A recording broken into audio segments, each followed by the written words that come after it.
What's up, dudes? Welcome to Jake Jelly's Force Mania.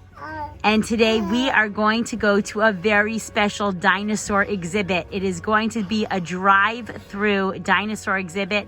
Everyone's showcasing their own dinosaurs right now. Let's go see what this exhibit looks like. Don't get scared. Here we go. Hey guys, we're getting here to the Jurassic Quest, where we're going to see a whole bunch of unbelievable dinosaurs. Here we go, we're on our way. Okay, in preparation for these dinosaurs, do we know any dinosaur songs? There's a dinosaur knocking on my door. Knocking 1, 2, 3. There's a dinosaur knocking on my door, and he wants to spend Shabbat with me. All right, any others? We are the dinosaurs marching, marching. We are the dinosaurs. Do-do-do-do-do. All right, here we go, guys. This is exciting. So we're snacking it up in prep for the amazing tour in Jurassic Quest. Here we go, guys. Looks like baby dinos are up ahead. Got some audio to go with it.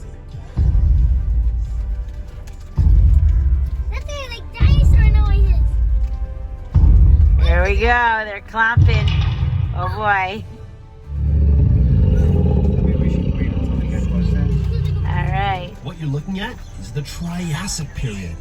The Triassic started about 251 million years ago at the end of another period that we call the Permian. One of the earliest dinosaurs that we know of was Utahraptor. Its name means dawn thief because it lived at the dawn of the age of dinosaurs.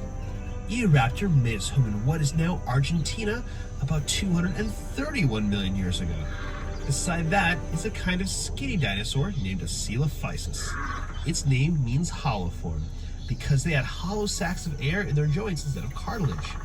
Coelophysis is the oldest known dinosaur from North America. And here is a large predator known as Herrerasaurus. Herrerasaurus is the name of one of the largest predatory dinosaurs that lived in the Triassic period. It lived in what is now Argentina about 231 million years ago. Hey there, folks, this is Safari Sarah. The Triassic period was the dawn of the age of dinosaurs, but it too had to come to an end. This wiped out a lot of bigger animals at the time. Without big competitors, dinosaurs thrived. And in the Jurassic period, they quickly became the gargantuan creatures we think of when we hear the word dinosaur. Captain Caleb here. I hope ammonites are cephalopods. That means they are relatives of the squid, octopus, and nautilus. Their spiral shells protected them from predators. Some shells got to reach sizes of 6 feet across or more. The animal that looks kind of like a small dolphin is an Ichthyosaurus. That name means fish lizard. It's an aquatic reptile, not a mammal, so it isn't related to. Check out that volcano. Let's see what's up next. So it looks These like are like aquatic dinosaurs. Dinosaurs that lived in the ocean. Dolphins at all. We can't forget about the small, long-necked animal swimming with it. That's a Plesiosaurus, another important part of this ecosystem. As a wise man once said, there's always a bigger fish. The big critter here is the magical Pluridon. Pluridon was a member of the pliosaur family, which is a kind of short-necked plesiosaur. It's important to point out that the animals you see here are not dinosaurs, but reptiles that lived in the ocean at the same time as the dinosaurs. Dinosaurs, for the most part, lived on land and had legs that went straight underneath their hips and not splayed out to the sides like lizards or crocodiles. Try the audio tour until you reach the next scene. This is Park Ranger Marty. Pleased to make your acquaintance. Outside of your vehicle is where we keep our Dilophosaurus. Dilophosaurus was a predator from the very beginning of the Jurassic period, around 200 million years ago. Now, a lot of people have ideas of Dilophosaurus spitting poison or venom or acid, and a lot of the pictures and toys show them with a big frill around their neck. Well, unfortunately, the movies that this idea comes from use what we call artistic license. which is just a fancy way of saying they just plain made it up. We don't know for sure that some dinosaurs didn't spit poison, but we don't have any reason to think that Dilophosaurus did. There's also no evidence that they had that colored ruff. The frill is seen in other creatures when frightened, like a frilled neck lizard or a wild William Shakespeare, but not in Dilophosaurus as far as we know. Who can name the dinosaur here covered in plates? If you said Stegosaurus, you're right. Stegosaurus is a Jurassic plant eater whose back, neck, and tail were covered in bony plates. Stegosaurus had a special weapon. Along its tail, it had a set of spikes called a thagomizer that it would use to defend itself from predators. And the predator it had to worry about the most was Allosaurus. T-Rex isn't the only scary meat-eating dinosaur we have here at Jurassic Quest. Allosaurus was one of the larger predators around in the late Jurassic.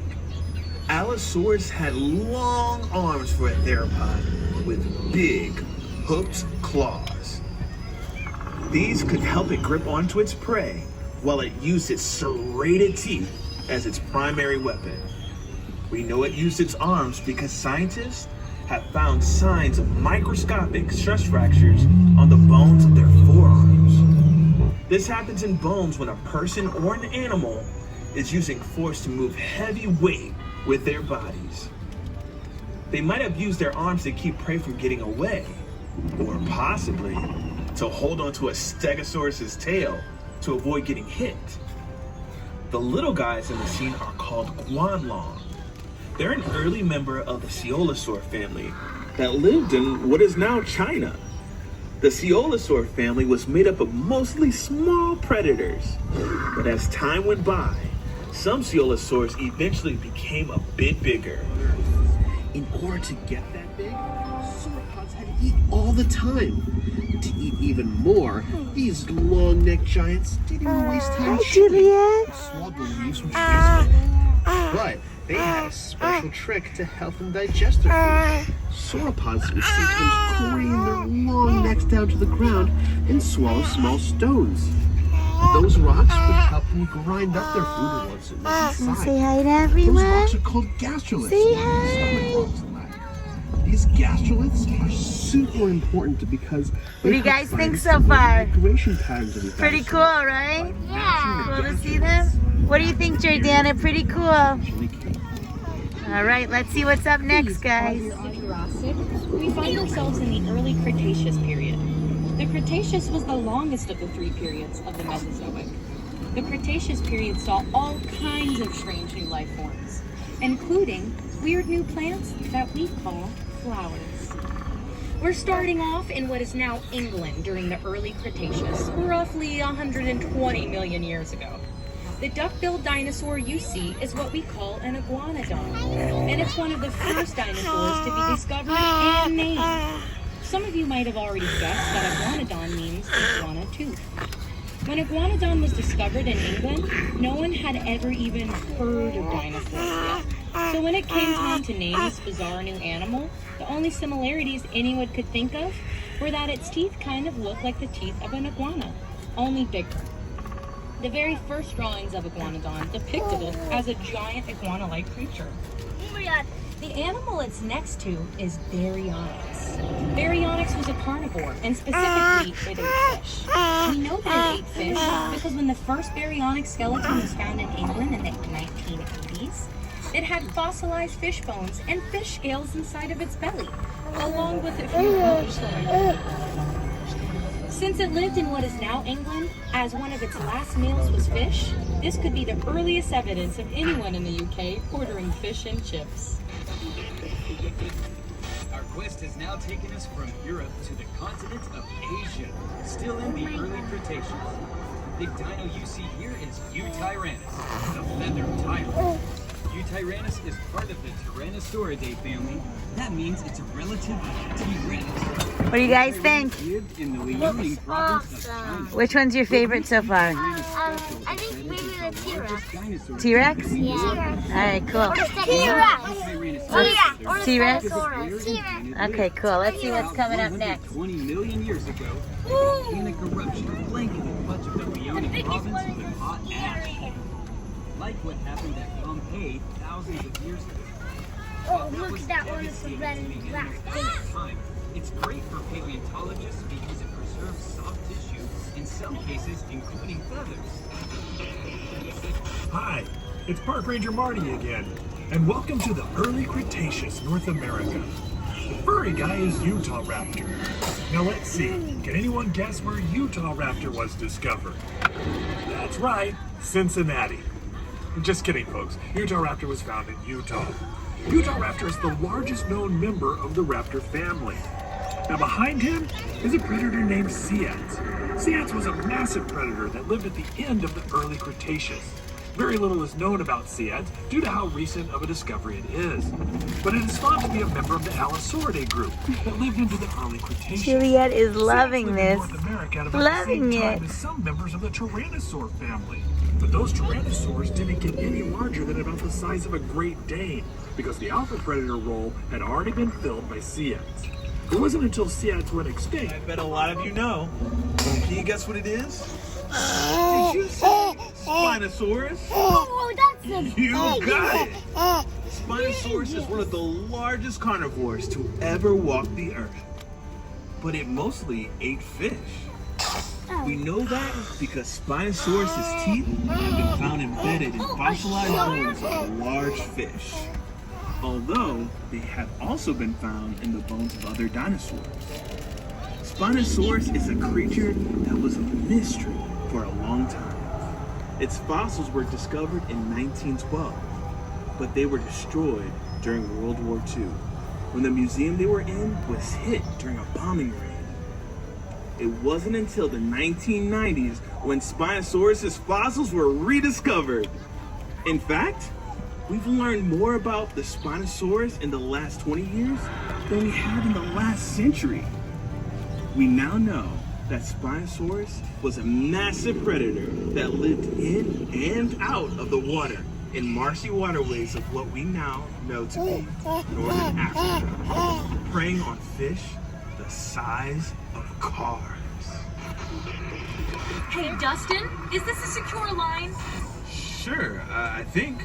Marty to see if they know anything about this. That would be great. I'll organize a search. We need to find them soon, but we cannot get our guests worried. Let's keep this on the down low.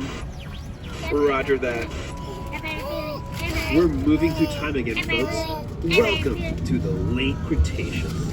The Spinosaurus we just saw spent a lot of time in and around the water, and that's where we're going. Welcome to the Western Interior Seaway. That's a shallow sea that stretches from the Gulf of fossils are found in places like Kansas. The first creature here is the long-necked Elastosaurus. It's a relative of the Plesiosaurus, but much bigger. Second is Archelon, the biggest sea turtle known to exist. It had a leathery shell called a carapace, and just like sea turtles today, it probably laid eggs on land. The huge, fearsome creature is Tylosaurus. A relative of Mosasaurus, its name means the knob lizard because of a bony protrusion on the end of its snout that might have been used to ram into its prey. Tylosaurus is a member of the Squamata family. That's the group of reptiles that includes lizards and snakes. They had forked tongues for tasting scents in the water. They even had a row of teeth in the back of their mouths for holding onto prey in the water. And that scary fish that you see that looks like a cross between a piranha and a tuna is Xiphactinus. Xiphactinus was a voracious predator that lived in the oceans all over the world. It could reach lengths of up to 20 feet long. If you have any other questions about these creatures or anything else you see on the tour, feel free to text Extra scary journey. We also know that at least one Velociraptor attacked the Protoceratops. the next dinosaur in this scene. This is thanks to the fossil of a Velociraptor and Protoceratops found, who died still locked in combat. The Protoceratops broke the Velociraptor's arm with its powerful beak. Moments before, they were both buried in sand, meaning egg heaps. When this dinosaur is discovered, it was found over a nest of eggs thought to belong to Protoceratops. After later research, scientists realized it was sitting on a nest of its own eggs. But the name stuck and is still debated if Oviraptor actually eats eggs. Here at Jurassic Quest, making them the longest claws in the animal kingdom. Most of what we know about Therazinosaurus comes from animals closely related to it. The only fossils we have of this animal are its shoulders, arms, and hands. It is believed to be an herbivore, but we are still looking for more fossils to know for sure. The dinosaur next to it is a Lorotitan, lived in what is now eastern Russia. It's in a special group of duck-billed dinosaurs called Lambeosaurs, which are famous for the elaborate crests on their heads. These crests would have certainly served as display structures, but may also have been used in some Lambeosaurs as resonating chambers, to make sounds used to communicate effectively through the herd. Speaking of communication, I've been directed to ask you all to keep an eye out for any free-roaming dinosaurs that may or may not be wandering around the park. Hi, Park Ranger Marty here. Hope you're not mad at me about accidentally releasing the T-Rexes. Who just says make porn sounds? No, guys, I'm not gonna do that. Sarah. Favorite dinosaur, Jonah? It's named after the Quetzalcoatl, the Aztec feather serpent deity. It had a wingspan of 36 feet. That's the same as a small plane. Standing like it is here, it was the height of a giraffe, but would weigh less than 600 pounds. That's a lot, but it's incredible.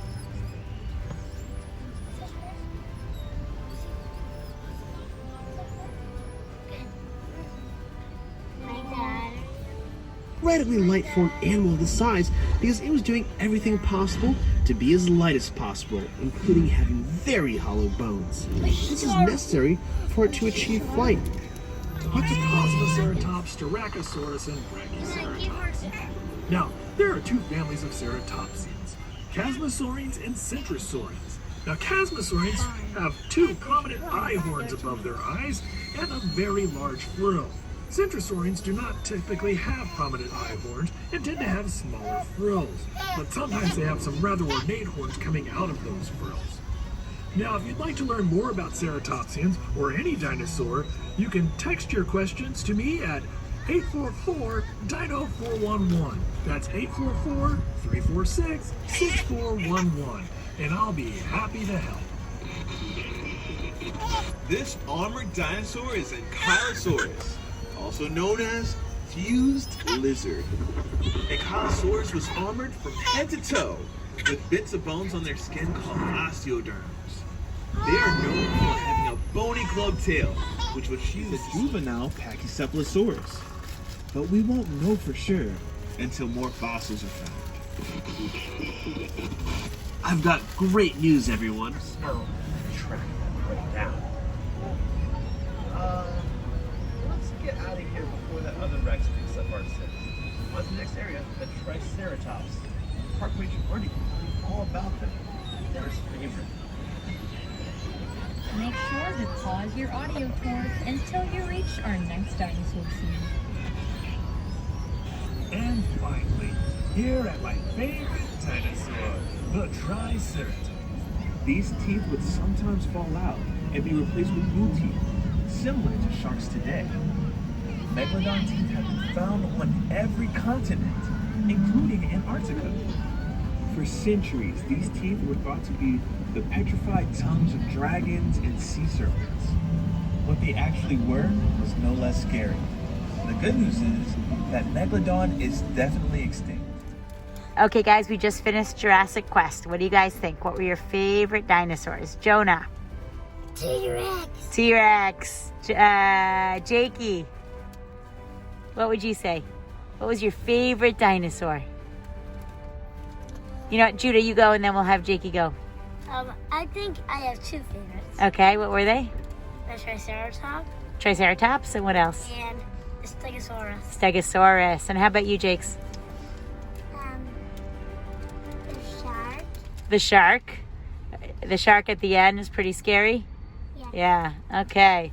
And what about you, Jordan? What was your favorite one? Animal. The what? The animals. The animals were your favorite? Which animal was your favorite? Which one did you really like?